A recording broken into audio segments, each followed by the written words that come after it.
क्या आपको पता है कि 2005 लगभग 20 साल पहले जनता को एम्पावर्ड करने के लिए एक एक्ट लेकर आया गया था, RTI act, right to information. ये एक ऐसा एक्ट था जिसके थ्रू यहाँ पे लोग सरकार को अकाउंटेबल बना सकते थे। जी हाँ, जिस स्वराज की हम हमेशा बात करते हैं, ये कहीं ना कहीं उस स्वराज को स्टैब्लिश करता था जिसमें जनता राज्य सरकारों के द्वारा या फिर केंद्र सरकारों के द्वारा या सरकारी ऑफिस के द्वारा कोई भी जो काम किए जा रहे हैं उनकी निगरानी की, उनकी जो है रिपोर्ट मांग सकती थी।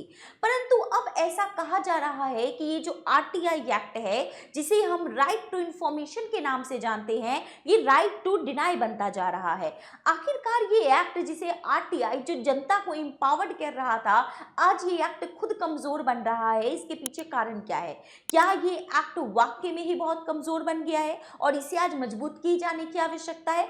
समझेंगे हम आज के इस वीडियो में। नमस्कार साथियों, मेरा नाम सोनम पाठक है और आप सबका मैं चहल एकेडमी के इस प्लेटफॉर्म पर स्वागत करती हूं।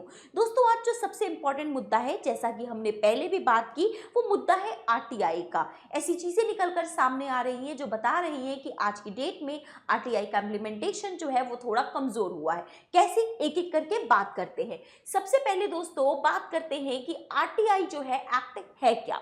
12 अक्टूबर 2005 को ये जो एक्ट है वो फाइनली इंप्लीमेंट होता है, जिसका मेजर ऑब्जेक्टिव होता है कि क्या करना है उसे। मेजर ऑब्जेक्टिव होता है कि वो ट्रांसपेरेंसी, अकाउंटेबिलिटी, गवर्नेंस में इंश्योर कर सके और इसी को इंश्योर करते हुए ये आता तो एक लीगल राइट के रूप में है। अगर आपसे पूछा जाएगा तो वैसे तो आरटीआई हमारा एक लीगल राइट है, परंतु सुप्रीम कोर्ट ने अपने कई केसेस में, स्पेशली उत्तर प्रदेश का जो यहाँ पे नारायण केस था, उस केस में यहाँ पे सुप्रीम कोर्ट ने इसे फंडामेंटल राइट के रूप में भी डिक्लेयर किया है। Fundamental right article 19 clause 1 sub clause A में इसे यहाँ पे एज अ फंडामेंटल राइट के रूप में बताया गया है।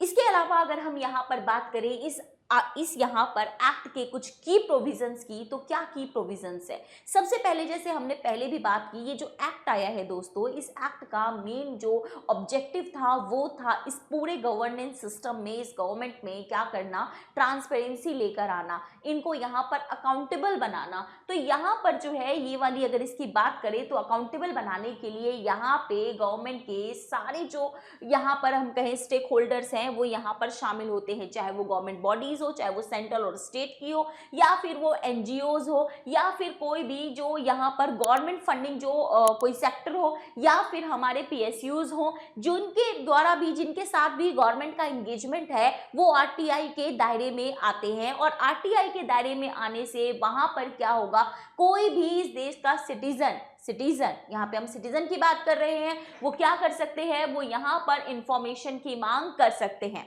हाँ, इंफॉर्मेशन डिनाई की जा सकती है ऑन द बेसिस ऑफ कि अगर वो मैटर है सिक्योरिटी से रिलेटेड हो, फॉरेन रिलेशन से रिलेटेड हो, कुछ ट्रेड सीक्रेट्स हो, तो इन बेसिस पर इंफॉर्मेशन को डिनाई किया जा सकता है। एल्स अगर कोई सिटीजन किसी डिपार्टमेंट से कोई इंफॉर्मेशन लेना चाहता है तो वहां पे डिपार्टमेंट को इंफॉर्मेशन देनी होगी। इसके लिए यहाँ पर क्या है, हर ऑफिस में पीआईओज जो है वो यहाँ पर अपॉइंट किए गए हैं। पीआईओज जो होंगे वो यहाँ पर पब्लिक इंफॉर्मेशन ऑफिसर्स, ये यहाँ पर क्या करेंगे, with in a time 30 days के अंदर उन इंफॉर्मेशन को प्रोवाइड कराएंगे। सपोज कि आपको ही यहाँ पर अपने किसी डिपार्टमेंट से, जैसे आपके एग्जाम्स वगैरह का है, कॉलेज का है या फिर कुछ का है, आपको कोई इंफॉर्मेशन चाहिए तो आप क्या कर सकते हैं, इंफॉर्मेशन के लिए अप्लाई वहां पे जो है भेज सकते हैं। 30 डेज के अंदर क्या होगा, उसका आंसर देना जरूरी हो जाता है। बट अगर मैटर ऐसा हो कि लाइफ एंड डेथ वाली मामला हो, तो ऐसे सिचुएशन में यहाँ पर जो है अगर मैटर लाइफ से जुड़ा हो, लिबर्टी से जुड़ा हो, तो 48 आवर्स के अंदर भी इंफॉर्मेशन प्रोवाइड कराई जा सकती है।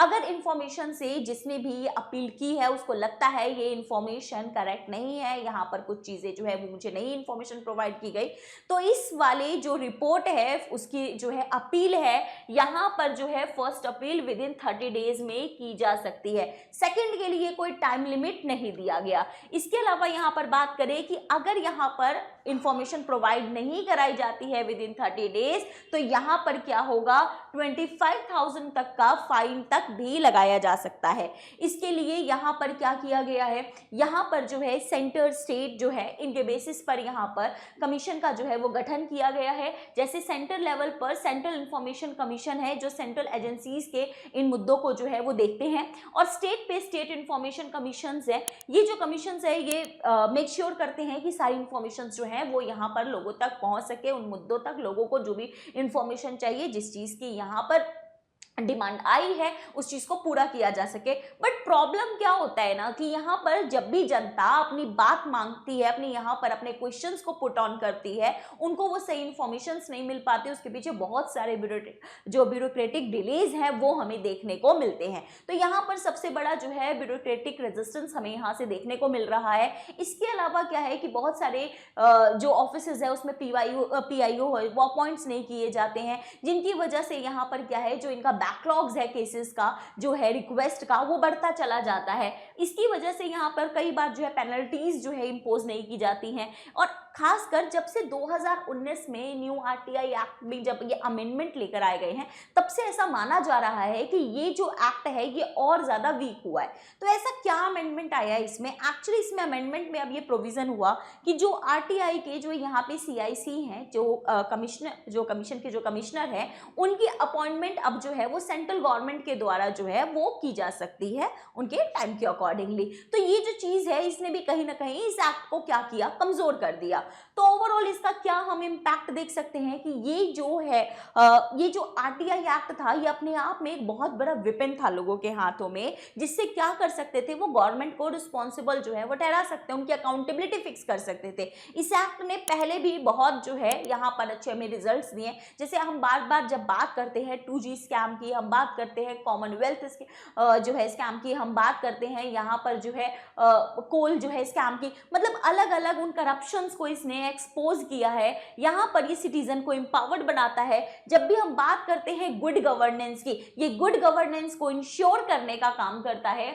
तो यहाँ पर क्या है कि आज ये एक्ट कहीं ना कहीं अगर ये वीक हो रहा है, इसमें ट्रांसपेरेंसी को ये पे कम कर रहा है, ये लोगों की एम्पावरमेंट, हम कहते हैं कि जनता का सशक्तिकरण, वो अगर कमी आ रही है तो आज ज़रूरत है कि इस एक्ट को सही वे में रेगुलेट जो है इस पर किया जाना चाहिए कि इन्फॉर्मेशन अगर मांगी जा रही है तो उनका टाइमली रिप्लाई क्यों नहीं हो रहा है, सो दैट और जहाँ भी यहाँ पर कमीशंस में जो है अपॉइंटमेंट जो है उसकी प्रक्रिया को फास्ट किया जाना चाहिए, सो दैट यहाँ पर क्या किया जा सके, जो मामले हैं उनकी त्वरित जो है सुनवाई हो सके। जिन डिपार्टमेंट्स में इंफॉर्मेशन गैप है या जानबूझ के ब्यूरोक्रेटिक डिलेज हो रहे हैं वहां पर फाइन इम्पोज किया जाना चाहिए। और इसके अलावा भी क्या है कि इसमें जो ब्यूरोक्रेटिक जो हर्डल्स जो आ रहे हैं, जो उनके इतने ज़्यादा जो इंटरफेरेंस होते हैं उनको भी कम किया जा सकता है, सो दैट ये जो जनता का जो विपिन था वो यहाँ पे जनता को और एम्पावर्ड करने के लिए यूज़ किया जा सके। वी टॉक अबाउट कि हमारा ये जो है विकसित भारत का लक्ष्य है। इस विकसित भारत के लक्ष्य में हमारी जनता कितनी एम्पावर्ड होगी, ये जनता को एम्पावर्ड करने का जो टूल है उसको स्ट्रेंथन बनाए जाने की आवश्यकता है। आपको क्या लगता है और क्या वेज हैं जिससे हम RTI एक्ट को एक स्ट्रॉन्ग जो है वेपन हम बना सकते हैं? फिलहाल इसका भी आप जो है अपना आंसर कमेंट में दीजिएगा। उससे पहले डिस्कस करते हैं एक question last. Critically analyse the challenges faced by the right to information act in ensuring transparency and accountability in governance, जो हमने बात की। Suggest measures to strengthen its implementation, तो इसके इम्प्लीमेंटेशन में क्या मेजर्स सजेस्ट किए जा सकते हैं, just let us know in 250 words, just try to write. And इसी तरीके की और वीडियोस के लिए stay tuned with Chahal academy. फिलहाल इस वीडियो में इतना ही है, मिलते हैं आपसे next. Thank you very much. जय हिंद।